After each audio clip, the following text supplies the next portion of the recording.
అందరికీ నమస్కారం అండి. ఉరుకుల పరుగుల జీవితంలో మనం ఎన్నో సాంప్రదాయాలు మర్చిపోతున్నాము. ఒకప్పుడు పల్లెటూళ్ళలో పురాతనమైన రాతి దేవాలయాల ప్రాంగణాల్లో మన పెద్దలు చాలా భక్తి శ్రద్ధలతో చేసుకునే గొప్ప పర్వదినము ఆషాఢగుప్త నవరాత్రులు. సాధారణంగా నవరాత్రులంటే మనందరికీ ఆశ్వేజ మాసంలో వచ్చే దసరా శరన్నవరాత్రులు మాత్రమే గుర్తుకొస్తాయి. పురాణాల ప్రకారము సంవత్సరానికి 4 నవరాత్రులు వస్తాయి. అందులో ఒకటి ఆషాఢ మాసంలో వచ్చే గుప్త నవరాత్రులు. గుప్తం అంటే రహస్యము. ఈ 9 రోజులు ప్రకృతిలో ఒక అద్భుతమైన నిగూఢమైన శక్తి ఆవరించి ఉంటుంది.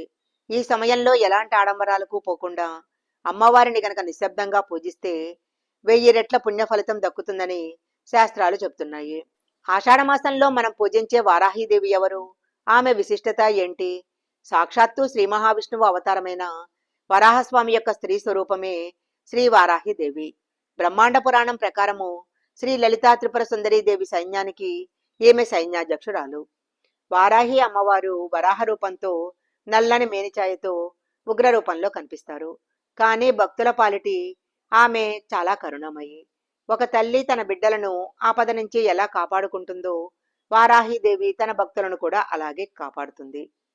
ఎవరికైతే జీవితంలో అకారణమైన శత్రుబాధలుంటాయో, కోర్టు కేసులు భూ వివాదాలతో ఏళ్ల తరబడి విసిగిపోయి ఉంటారో వాళ్ళు వారాహిదేవిని కనుక పూజించినట్లయితే అమ్మవారి అనుగ్రహంతో సమస్యలన్నీ తొలగిపోతాయి. మీరెవరైనా ఆ వీడియోస్ కనుక మిస్ అయ్యి ఉంటే డిస్క్రిప్షన్ లో లింక్ ఉంటుంది, తప్పకుండా వెళ్ళి చూడండి. ఈ రోజు మనం మన వీడియోలో వారాహి నవరాత్రుల పూజ చేసుకున్న తర్వాత ఉద్వాసన ఎలా చెప్పాలి, పూజ చేసుకున్న వస్తు సామగ్రిని ఏం చేయాలి మొదలైన విషయాలను తెలుసుకుందాము. ఉద్వాసన అంటే మా ఇంట్లో ఇన్ని రోజులు కొలువై ఉండి మా పూజలు అందుకున్నావు, ఇప్పుడు తిరిగి నీ స్వస్థానానికి వెళ్ళిరా తల్లి, మళ్ళీ మేం పిలిచినప్పుడు తప్పకుండా రావాలి అని అత్యంత ప్రేమగా భక్తిగా సాగనంపటము. అయితే 2026 సంవత్సరము వారాహి నవరాత్రులు చేసుకునే వారికి ఒక చిన్న కన్ఫ్యూజన్ ఉంది. దాన్ని చాలా జాగ్రత్తగా గమనించాలి. నవరాత్రులు అంటే ఖచ్చితంగా 9 రాత్రులు పూర్తి కావాలి. కొంతమంది జూలై 14వ తేదీ సాయంత్రము పాడ్యమి గడియల్లో పూజ స్టార్ట్ చేస్తారు. వాళ్లకు జూలై 23 నాటికి 9 రాత్రులు పూర్తవుతాయి. కాబట్టి జూలై 23వ రాత్రి నవమి గడియలు అయిపోయి దశమి వచ్చిన తర్వాత ఉద్వాసన చెప్పుకోవాలి. చాలా మంది జూలై 15వ తేదీ ఉదయం కలశం పెడతారు. వీరికి 9 రాత్రులు పూర్తి కావాలంటే జూలై 24వ తేదీ అవుతుంది. కానీ ఇక్కడే ఒక అసలు సమస్య ఉంది. జూలై 24వ తేదీ శుక్రవారం అయింది. శుక్రవారం రోజు లక్ష్మీ స్వరూపమైన కలశాన్ని అస్సలు కదపకూడదు.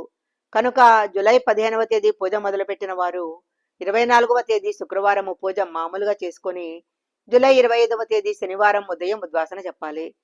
జూలై 25 మనకు తొలి ఏకాదశి పండగ. ఆ పవిత్రమైన రోజున ఉద్వాసన చెప్పినట్లయితే రెట్టింపు పుణ్య ఫలితం లభిస్తుంది. ఇప్పుడు ఉద్వాసన ఎలా చెప్పాలో చూద్దాము. ఉదయాన్నే నిద్రలేచి తలస్నానం చేసి ఉతికిన బట్టలు ధరించి పూజా మందిరం దగ్గరికి వెళ్ళాలి. దీపారాధన చేసి అమ్మవారికి క్షమాపణలు చెప్పుకోవాలి.